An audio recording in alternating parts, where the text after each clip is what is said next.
No boiling or frying needed for this pumpkin recipe. It's even simpler than making steamed buns, yet tastier than crispy fried dough. If you're a pumpkin lover, follow these steps and give it a try. Prepare half of a mature pumpkin. Use a spoon to remove the fibrous pulp and seeds. Scrape away all the stringy bits.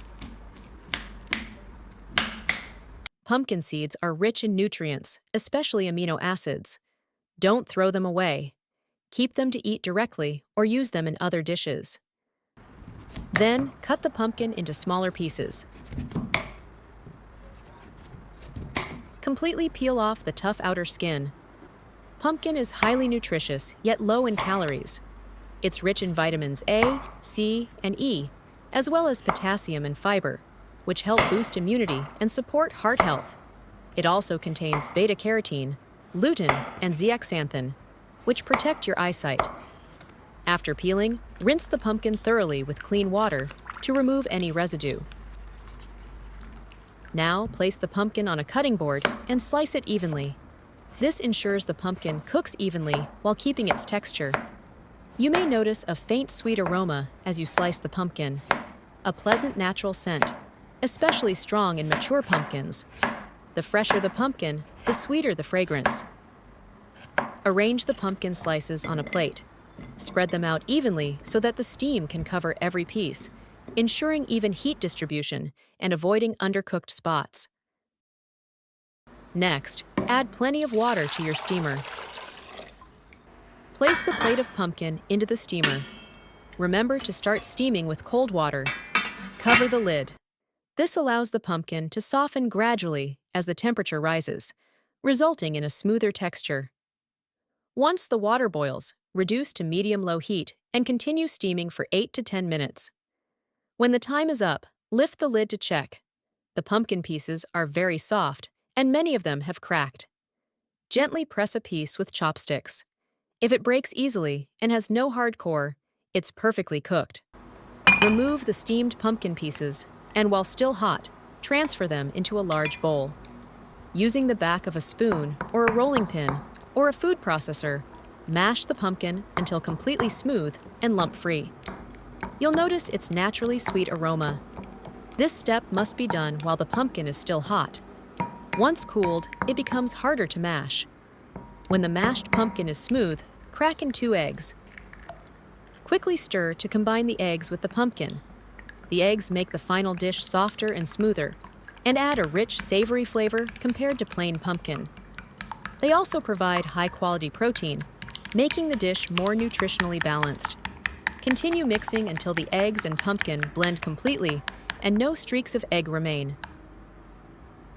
Next, add sugar to taste. I use 1 tablespoon of sugar, but you can add more if you prefer it sweeter. Mix well. Then add 3 grams of yeast. Continue stirring with chopsticks until the yeast is fully incorporated into the pumpkin mixture. Be careful never to add yeast while the pumpkin is still hot. Temperatures above 50 degrees Celsius, 122 degrees Fahrenheit, will kill the yeast, stopping fermentation and making the final texture tough and dense. Wait until the mashed pumpkin cools to about 30 to 50 degrees Celsius, 86 to 122 degrees Fahrenheit, before adding yeast. At this temperature, the dough will rise properly and have a soft, fluffy texture. Next, add flour. Any flour you have at home will do. All-purpose flour works perfectly. No need for high or low gluten flour. This homemade recipe is meant to be easy and flexible. When adding flour, do it gradually, just 1 or 2 tablespoons at a time. Then stir quickly in one direction until the flour and pumpkin are well combined.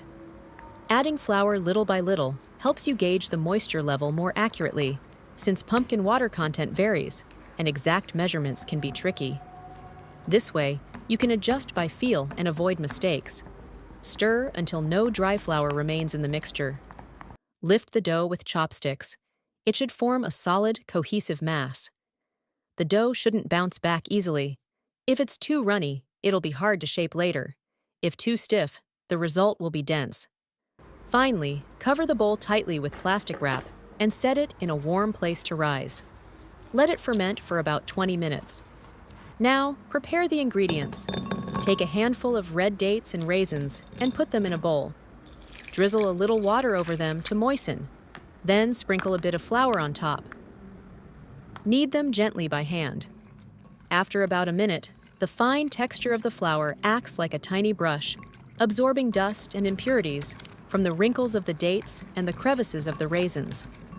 This method cleans them more thoroughly than rinsing with water alone. After kneading, rinse them twice with clean water until the water runs clear. Where are you watching from? Please leave a comment to let me know. Remove the red dates and raisins, drain well, and place them on a plate. Use scissors to cut the red dates into small pieces and remove the pits. It's nice to know that we see each other all over the world. If you haven't subscribed to my channel yet, you can subscribe by clicking the subscribe button.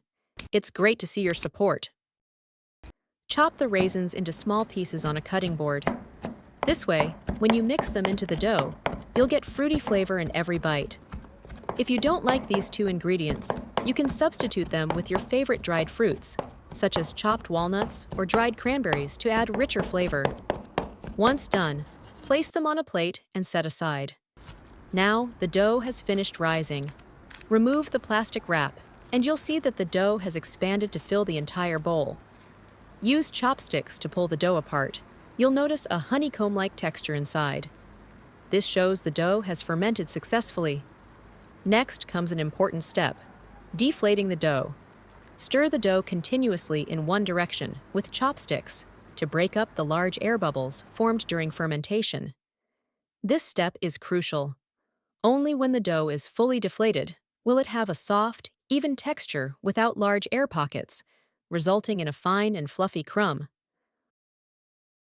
While deflating the dough, add the chopped raisins. Continue stirring for 1 to 2 minutes so the raisins are evenly distributed throughout the dough, ensuring a sweet burst of fruit flavor in every bite.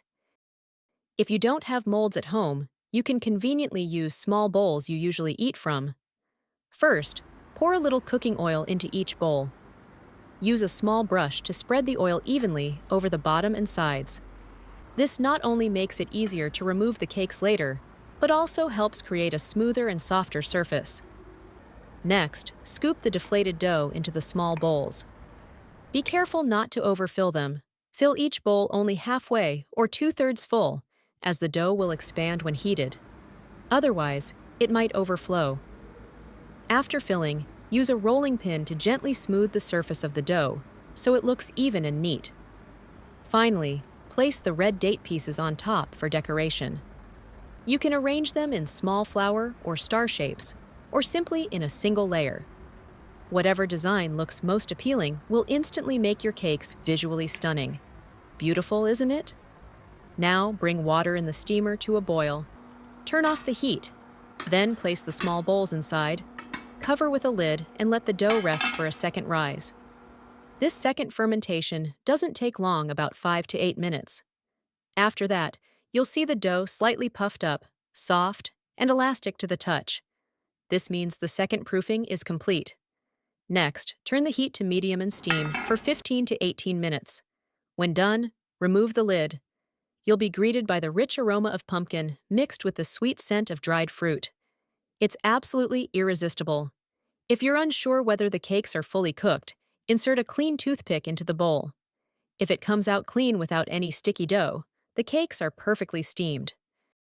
Gently run a spoon around the sides of the bowl to loosen the cake. The soft, fragrant pumpkin cake will easily come out. Now transfer it directly to a serving plate. This pumpkin cake is like a small, round, fluffy bun, simple yet beautiful. Each bite is full of surprises. The texture is tender and airy, like a cloud. Take a small bite and the natural sweetness of pumpkin melts in your mouth. You can also taste the soft texture of the raisins and the sweetness of the red dates. The aroma of eggs and flour is subtly wrapped in every bite. It's a dish rich in flavor and layers of texture. Even the elderly with weak teeth can enjoy it easily, and children will absolutely love it. It's perfect for breakfast or afternoon tea, simple yet delicious. The video ends here. If you have any comments, please leave a comment below. If you find the video interesting, please give me a like. Don't forget to share it with your relatives and friends. Remember to subscribe to the channel. Thank you for your support. Goodbye. See you in the next video.